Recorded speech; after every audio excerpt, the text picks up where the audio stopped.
You will hear a number of different recordings, and you will have to answer questions on what you hear. There will be time for you to read the instructions and questions, and you will have a chance to check your work. All the recordings will be played once only. The test is in 4 sections. At the end of the test, you will be given 10 minutes to transfer your answers to an answer sheet. Now turn to Section 1. Section 1. You will hear a telephone conversation between a customer and an overseas shipping agent. First, you have some time to look at questions 1 to 8. Pause the recording for 30 seconds. You will see that there is an example that has been done for you. On this occasion only, the conversation relating to this will be played first. Good afternoon, Denham's Shipping. How can I be of service? Well, I wish to inquire about sending a container of personal items from the UK to Ireland. The customer wants to send his container to Ireland, so the country of destination is Ireland. You should answer the questions as you listen, because you will not hear the recording a second time. Listen carefully and answer questions 1 to 8. Good afternoon, Denham's Shipping. How can I be of service? Well, I wish to inquire about sending a container of personal items from the UK to Ireland. No problem. Would you like me to give you an estimate of the cost? Yes, please. Well, first of all, may I take your details? Of course. My name's Tim Lafferty. Could you spell your surname for me, please, Tim? Yes, it's Lafferty. L-A-F-F-E-R-T-Y. Thank you, Tim. Now, where would you like us to pick your container up from? My university, if possible. OK. Let me make a note of the address. It's Abbeyfield University. Is that A-B-B-E-Y-F-I-E-L-D?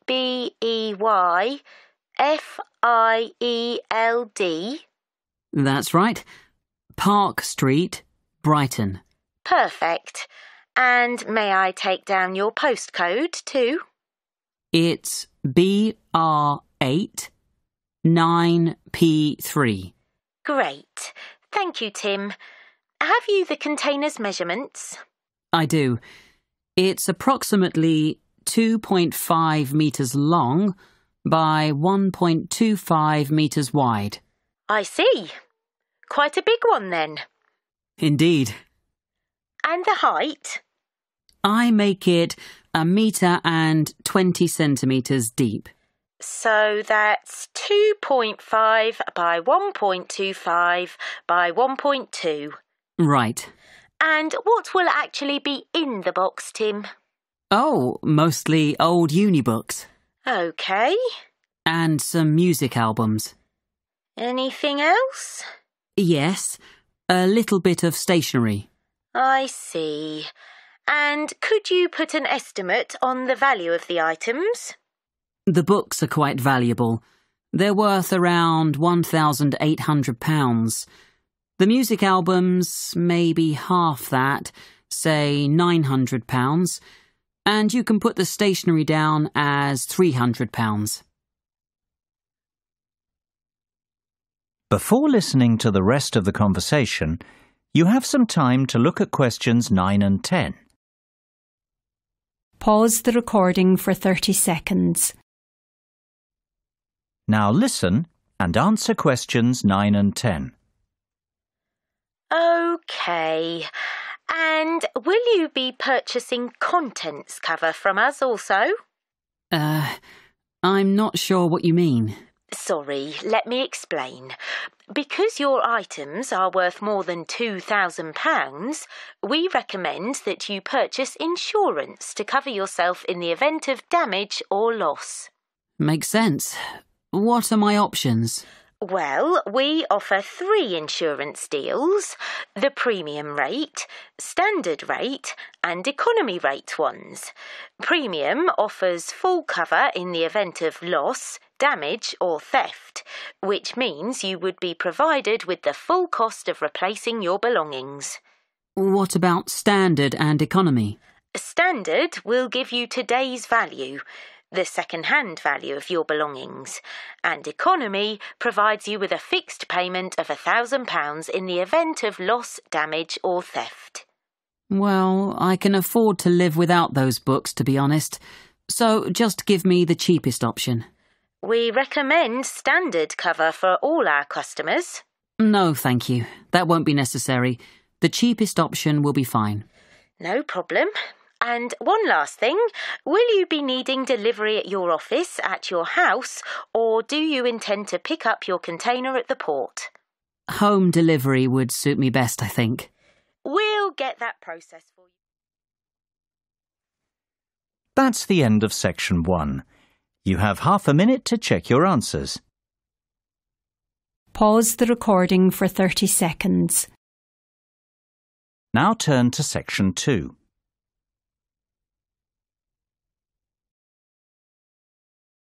Section 2. You will hear a tour guide talking to her tour group. First, you will have time to look at questions 11 to 15. Pause the recording for 30 seconds. Now listen carefully and answer questions 11 to 15.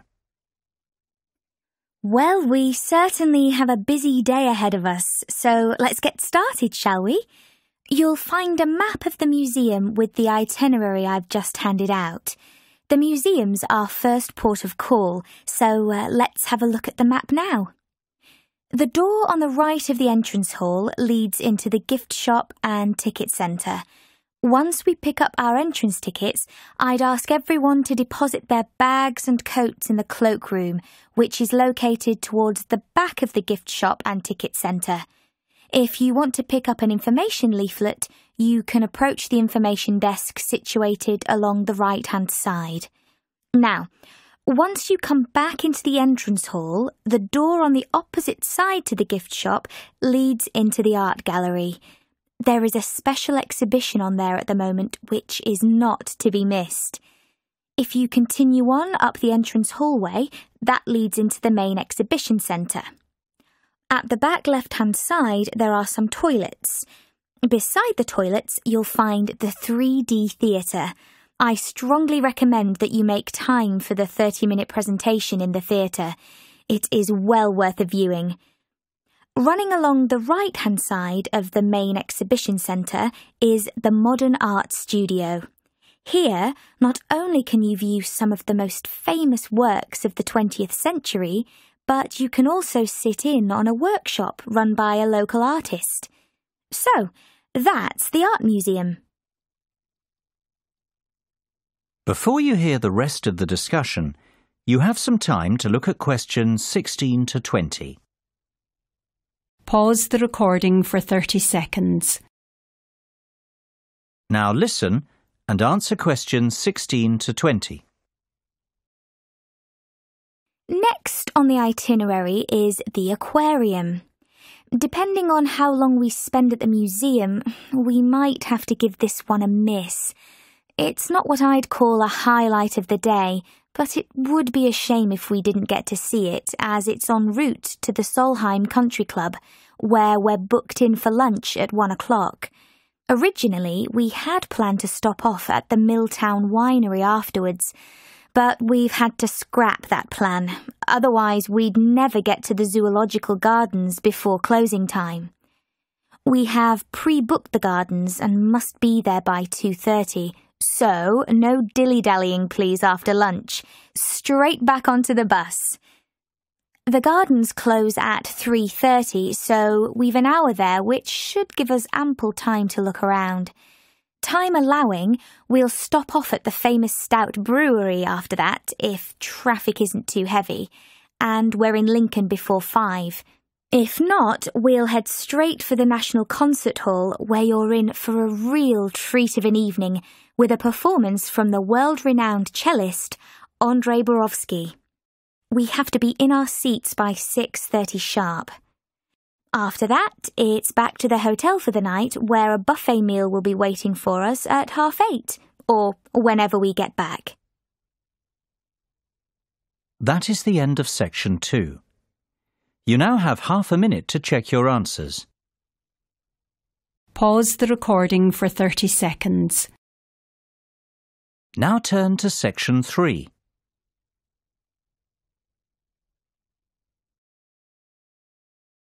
Section 3.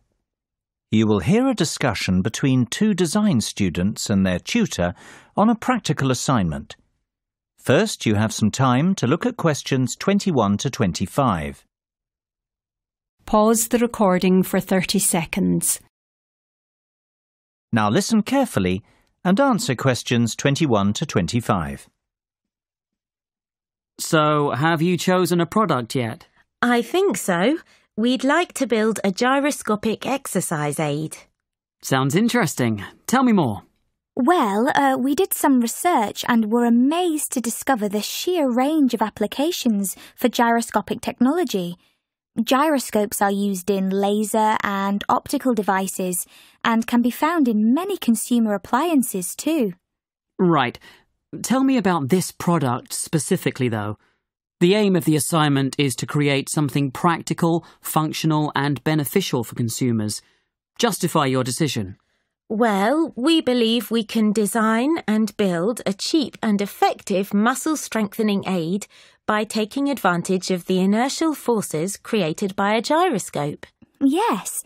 What we want to do is design a ball which can be held in the palm. Within the ball, there will be a simple gyroscope. This gyroscope can be set in motion by movement of the lower arm and wrist together in sync. The device will not require any external power source because it will be sustained by the movement of the arm and wrist. This will create considerable resistance and an excellent lower arm strengthening aid. It will be simple to design and cheap to produce, yet extremely effective. This all sounds very good. I'm impressed. Thanks, Mark. We're glad you like it. I think we're really onto something here.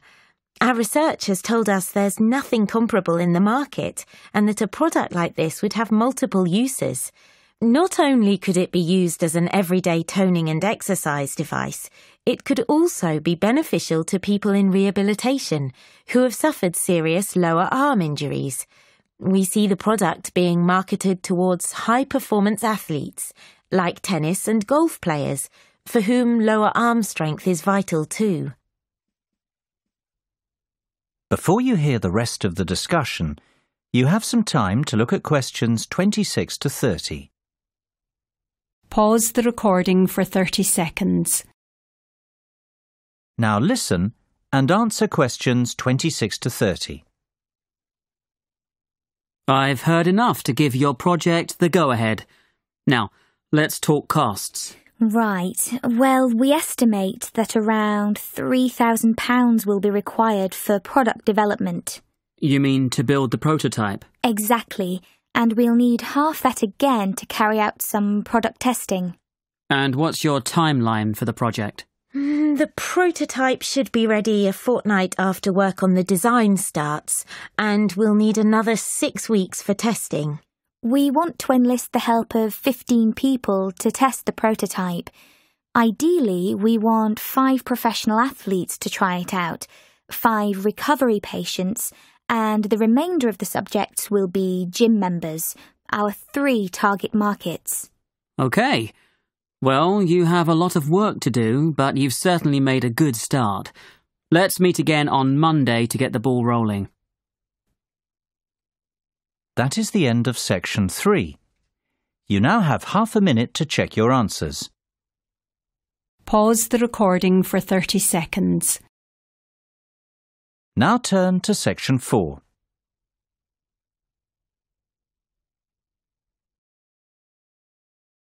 Section 4. You will hear part of a lecture about public speaking. First, you have some time to look at questions 31 to 40. Pause the recording for 1 minute. Now listen carefully and answer questions 31 to 40. It is only natural to feel somewhat nervous before giving a speech, and while a few nerves never did any harm, and can in fact prove beneficial, letting your nerves overcome you can be detrimental. Today's presentation will focus on ways to control those butterflies and help you to give better presentations in future. First and foremost, you've got to know your material. I can't stress that enough. If you fail to prepare, you might as well prepare to fail. Even the most experienced speakers never turn up unprepared and never try to wing it. Personalize your subject and use humour, anecdotes, and conversational language. This will make it easier for you to remember what you want to say. Secondly, practice, practice, practice. Rehearse well in advance, and preferably out loud, and with all the equipment you plan on using.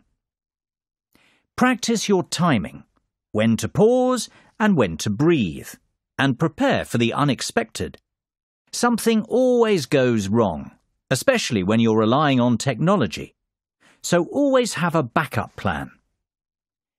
Get to know your audience before you have to stand up in front of them. Meet and greet them on the way in, perhaps. It is much easier to talk to a group of friends than a group of strangers.